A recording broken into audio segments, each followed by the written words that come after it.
Hello friends, જય શ્રી કૃષ્ણ. કેમ છો બધા? તો આજે આપણે તાડગોળાનું જ્યુસ બનાવીશું. તો મુંબઈમાં આને તાડગોળા કહે છે અને સુરતમાં ગલેલી.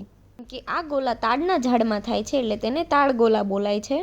તો આ તાડગોળા ખાવાથી અને તેનું જ્યુસ પીવાથી બહુ જ ફાયદા છે. તો આ તાડગોળા બધા જ પ્રકારના મિનરલ્સ, વિટામિન્સ અને એન્ટીઓક્સિડન્ટથી ભરપૂર હોય છે. અને ડાયાબિટીસવાળા દર્દી પણ આ તાડગોળાને ખાઈ શકે છે. અને આ તાડગોળા વજન ઘટાડવામાં પણ બહુ જ ફાયદેકારક હોય છે અને પાચન તંત્રને પણ મજબૂત બનાવે છે. જેમ કે એસિડિટી, અપસ અને પેટમાં જલન થાય તો તેના માટે પણ બહુ જ ફાયદાકારક છે. તો અહીંયા આપણે ગલેલી, પલાળેલા તકમરિયા, ખડી સાકર, થોડા ફુદીનાના પાન, લીંબુ, જલજીરા અને સંચળ લીધું છે. તો આપણે આટલા ઇન્ગ્રીડિયન્ટ્સથી આજે ગલેલીનું જ્યુસ બનાવીશું.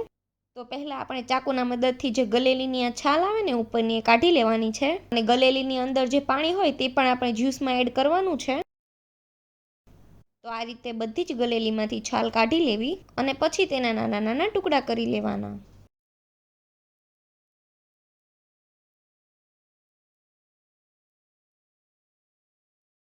અને પછી એક મિક્સરનું જાર લેવાનું અને તેમાં આપણે ગલેલીના ટુકડા, 2 થી 3 ચમચી જેટલી ખડી સાકર અને જો તમારે જ્યુસ વધારે ગળું બનાવવું હોય તો 1 ચમચી વધારે ઉમેરવી, થોડા ફ્રેશ ફુદીનાના પાન, ચમચીના ચોથા ભાગ જેટલી જલજીરા, થોડો એવો સંચળ પાવડર, 1 થી 1.5 ગ્લાસ જેટલું ઠંડુ પાણી, કેમ કે આ ગરમીની સિઝનમાં ઠંડુ ઠંડુ જ્યુસ પીવાની બહુ જ મજા આવે છે. તો હવે તેને આપણે મિક્સરમાં ગ્રાઇન્ડ કરીને જ્યુસ બનાવી લઈશું.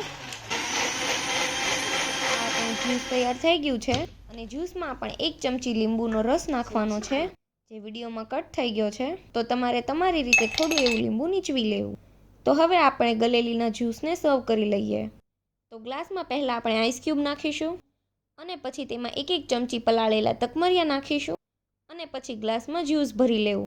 તો આ આપણું એકદમ ફ્રેશ અને રિફ્રેશિંગ ગલેલીનું જ્યુસ તૈયાર થઈ ગયું છે.